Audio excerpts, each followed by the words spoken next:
와, 제품키를 지원받았습니다. 거기에다가 굿즈 뇌물까지 받았습니다. 하지만 저의 마음을 움직일 수 있는 건 오로지 돈뿐입니다. 그렇습니다. 무료로 게임을 받았지만 유료 광고는 아닌 것입니다. 이 뭔 개소리야! 여튼 제 맘대로 리뷰해도 상관없다는 뜻입니다. 제 채널을 쭉 봐오신 분들은 아시겠지만 제가 제품키를 받은 게임들은 제가 사서 플레이한 게임들과 똑같은 수준으로 리뷰해왔습니다. 당연히 제품키 지원해주는 곳에서도 스포나 엠바고 정도는 요청할 땐 있지만 대부분 그냥 아무것도 요청 안 하기도 하고요. 근데 제가 왜 오늘따라 이거 가지고 개발작하고 있냐면 게임이 제가 생각했던 거랑 너무나도 다르기 때문입니다. 심지어 이번에 제가 제품키를 미리 받아서 플레이한 상태라서 이 영상 제작할 때 플레이를 10시간 이상 한 상황이었고 아마 업로드된 지금 현재는 플레이 타임이 15시간을 훌쩍 넘은 상황이겠죠. 제가 유비소프트 게임을 정말 많이 했지만 엔딩을 마지막으로 본 게 7년 전인 어크 오디세이입니다. 그 이후로 플레이해본 게임이 바랄라, 어크3 리마, 미라지, 파크라이 5, 6, 아바타, 스타워즈 아웃로, 디비전2 전부 다 엔딩 못 봤습니다. 심지어 여기서 3시간 이상 플레이한 게임도 몇 개 안 돼요. 아참, 임모탈 피닉스 라이징 이거는 엔딩 보긴 했다. 꾸역꾸역 플레이해가지고 어떻게든 엔딩 보긴 했네 이거는. 여튼 본격적으로 소개해드리자면 어쌔신 크리드 섀도우스 욕먹을 각오하고 리뷰하겠습니다. 저도 놀랐거든요. 재밌습니다. 어크 오디세이 이후로 처음으로 엔딩 볼 수 있을 것 같아요. 오디세이급으로 재밌냐고 물어보시면 절대 그 정도 급은 아닌데 제가 재밌다고 느끼기에 가장 큰 게 우리가 지금 기대를 1도 안 하고 있고 PC 사상에 찌들어서 벨가드급으로 예상하고 무조건 재미없을 거다라고 생각하고 있었기에 그게 좀 큰 것 같고요. 저도 당연히 요즘 유비 게임들 플레이 해볼 가치도 없었고 그래도 리뷰 때문에 플레이는 다 해왔지만 무조건 싹 다 지루하고 노잼이었기 때문에 이번 게임은 어떤 방식으로 자극적으로 재미없다고 해서 재밌게 영상을 만들어 볼까 이런 궁리만 하고 있었고요. 솔직히 제가 대략 머릿속으로 짜놓은 대본들까지 있었어요. 어떤 식으로 이 재미없는 걸 좀 자극적으로 설명해서 여러분들에게 좀 웃음이라도 줄 수 있을까 진짜 이런 궁리를 하고 있었거든요. 하지만 제 머릿속에 있었던 대본들을 싹 뒤엎었습니다. 아마 이 게임이 캡콤에서 출시했더라면 그냥 할만하네요, 평작이네요 라고 소개해드렸을 것 같아요. 하지만 유비에서 이 정도 게임을 만들었다? 그럼 말이 달라지죠. 그런 게임에 대해서 좀 세세하게 말씀드려보자면 일단 그래픽이 존나 좋습니다. 플레이를 해보는 순간 와, 2025년에 딱 맞는 멋진 그래픽이라는 소리가 절로 나와요. 물론 전작 중에 하나인 프론티어 오브 아바타 요것도 넘사벽의 그래픽을 보여주긴 했지만 유비 게임이 진짜 기술적인 면에서는 탑티어 회사라는 걸 보여주는 것 같습니다. 심지어 여기다가 최적화까지 괜찮아요. 제 컴이 3080인데도 불구하고 4K로 플레이하는데도 최적화가 괜찮았거든요. 아무래도 그래픽 카드가 좀 구형이다 보니까 바람 많은 마을 같은 데서나 프레임이 살짝 떨어지는 정도였는데 아마 4000번대 쓰시는 분들은 쾌적할 것 같습니다. 그리고 제가 가장 걱정했던 부분은 여러분들도 마찬가지겠지만 야스케 파트거든요. 주인공이 너무 어울리지 않아서 게임의 재미를 다 깎아먹지 않을까 그런 느낌이 강하게 왔었는데 이게 얼마 전에 루머가 돌았던 게 있잖아요. 그게 맞는 것 같거든요. 유비가 이번 섀도우가 망하면 진짜 회사가 힘든 상황인지라 여기에 목숨을 걸어야 되는 상황인데 야스케 등장으로 엄청난 비난을 먹자 게임 출시를 연기했고 연기한 이유가 야스케 파트를 줄이려고 그런다는 루머가 엄청 돌았는데 이게 사실인 것 같아요. 아까도 말씀드렸지만 제가 이 영상 제작하는 시점이 게임 플레이를 10시간 좀 넘게 한 상황이었는데 게임 시작하자마자 야스케가 등장하거든요. 야스케로 플레이를 한 20분 정도 한 뒤에 바로 나오에로 넘어갑니다. 그 이후에 지금 현재 10시간 넘게 플레이했는데 단 한 번도 야스케가 등장하지 않습니다. 아마 야스케는 중간중간 조금만 등장하는 식으로 게임을 바꾼 게 아닌가 싶거든요. 지금 이거 주인공이 나오에 혼자가 아닌가 싶은 수준이거든요. 더 정확한 건 제가 엔딩까지 다 밀고 엔딩 리뷰 때 다시 자세하게 알려드리겠지만 야스케 파트를 거의 밀어버린 것 같아요. 캐릭터 자체가 이미 만들어 놓은 거라 완전 삭제하기는 힘들었나 보네요. 그리고 중간에 절친으로 나온다고 하던 그 스모우 선수 같은 여자 캐릭터 있잖아요. 걔도 지금 현재까지 비중이 거의 없는 수준입니다. 확실히 회사의 위험성을 느끼고 파트들을 확 줄여버린 게 티가 났고 아마 다음 작부터는 제정신 차리지 않을까 생각이 들거든요. 그리하여 자연스럽게 나오에만 플레이하게 되는데 개인적으로 정말 매력적인 주인공 같습니다. 제가 재밌게 플레이했던 블랙 플래그나 오디세이, 오리진 이런 게임들은 원래부터 주인공이 강력한 전사라서 약한 시절 따위가 없는 주인공들이었잖아요. 하지만 나오에는 아버지에게 쌓은 기술을 전수받긴 했지만 너무 어렸기 때문에 약한 소녀의 느낌부터 점점 성장해가는 과정이 나오기 때문에 몰입이 너무나도 잘 되고 플레이를 하면 할수록 주인공이 좋아진다는 느낌을 받아서 주인공마저도 오디세이 이후 가장 마음에 드는 주인공이거든요. 그리고 트레일러와는 다르게 나우의 외모도 좀 버프시킨 것 같아요. 제가 트레일러에서 봤었던 그리고 그것 때문에 예상했던 나우에보다 훨씬 더 이쁘더라고요. 그 외의 스토리, 게임, 플레이 방식 이런 건 어떻게 보면 기존 유비 방식과 흡사합니다. 게임 스토리는 복수와 관련된 어찌 보면 뻔한 스토리일 수 있지만 주인공의 성장 과정 때문에 스토리에 몰입감이 붙기 시작하면서 재밌다고 느껴지고 이런 것들이 살이 붙기 시작하면서 원래 항상 해오던 유비식 오픈월드인데도 불구하고 이게 장점으로 뒤바뀌게 됩니다. 필드를 내 스스로 더 탐험해보고 싶어지는 충동이 생기게 돼요. 아, 여태 유비식 오픈월드가 지루했던 진짜 이유가 주인공 주인공이 뭐같이 생긴 영향이 있었다는 걸까? 이런 느낌이 들거든요. 바랄라의 무매력 주인공, 미라지의 얍삽이 바심, 이런 캐릭터를 가지고 플레이할 때는 진짜 이 필드 자체가 지루하고 돌아다니고 싶지 않았거든요. 왜냐? 지금 내가 조작하고 있는 캐릭터에 대한 몰입, 애정이 없기 때문이죠. 나오에는 스토리의 성장을 보면서 내가 얘 나오에한테 몰입을 하게 되다 보니까 이 캐릭으로 조작하면서 더 많은 필드를 여러 번 다니고 싶고 탐험을 더 하고 싶게 되고 이런 느낌을 갖게 되는 것 같았습니다. 그리고 전투도 여태 해오던 거랑 비슷한 방식인데 나오에가 주인공이다 보니까 플레이할 때 잠입 액션 위주거든요. 전사처럼 싸워도 상관없긴 하지만 기존작들의 주인공보다 방어력이 훨씬 약합니다. 그래서 암살 플레이가 더 유용한데 숨을 수 있는 것들과 이용할 수 있는 오브젝트 이런 것들을 좀 더 디테일하고 다양하게 해두었기 때문에 잠입 액션의 플레이 재미가 좀 더 좋아졌어요. 물론 조금 더입니다. 솔직히 말해서 전체적인 전투는 오디세이급은 안 돼요. 왜냐면 오디세이는 해상전 이런 것도 있었잖아. 제가 플레이 해보면서 요타 크리틱 점수를 주자고 생각해봤을 때 83점, 84점 정도는 줄 수 있는 게임이에요. 근데 이게 진짜 정신 차리고 게임을 디테일하게 생각해보자면 정말 주인공 하나에서 이런 차이를 만들어낸 거라고 생각하거든요. 요즘 지겹고 재미없다고 느꼈던 바랄라, 미라지, 파크라이 5, 6 이런 거랑 비교해보자면 원래 얘네들 전부 다 그래픽은 항상 좋았었고 최적화도 나쁜 적이 없었거든요. 스토리도 항상 무난했고 다 똑같은 유비식 오픈월드 게임이었습니다. 전투 또한 이번 섀도우가 좀 더 재밌긴 했지만 그렇다고 드라마틱하게 재밌어진 수준은 아니거든요.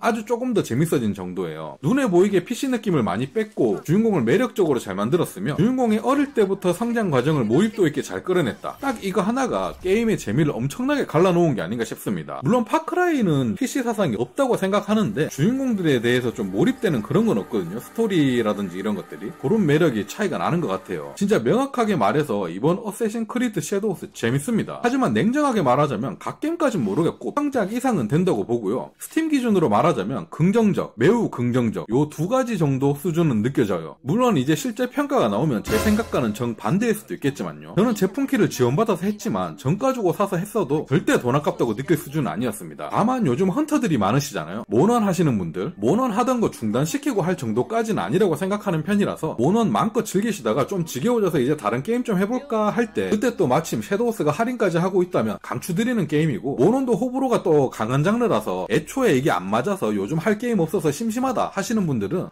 제가 유비 게임을 추천하는 날이 올 줄은 예상 못했는데 한번 해보시는 걸 조심스럽게 추천드립니다. 그래도 못 믿겠다 하시는 분들은 유비도 이거 한 달 구독제 있잖아요. 16,000원인가 17,000원 요거 있잖아요. 아마 요걸로도 플레이 될 거예요. 요거 한번 알아보시고 구독제로 플레이 해보셔도 될 것 같습니다. 요즘 PC 사상이랑 이상한 생각으로 타락해버린 유비소프트지만 그래도 유비만큼 한 거라 착실히 해주고 예전부터 정말 착했던 게임 회사라서 정이 들었던 회사였는데 이번 섀도우스로 인해서 정신 차리고 좀 부활해서 예전 같은 회사가 되었으면 좋겠습니다. 여튼 제가 좀 더 플레이 해보고 중후반부터 또 개판 친다던가 엔딩까지 조금이라도 뻘찐 요소가 있다면 언제든지 다시 욕할 각오로 돌아오도록 할게요. 여튼 지금까지 플레이로는 대단히 만족스럽고 아주 재밌게 플레이하고 있거든요. 그럼 또 후다닥 플레이 해보고 중간 점검이나 아니면 엔딩 리뷰 이런 걸로 다시 찾아뵙도록 하겠습니다. 감사합니다.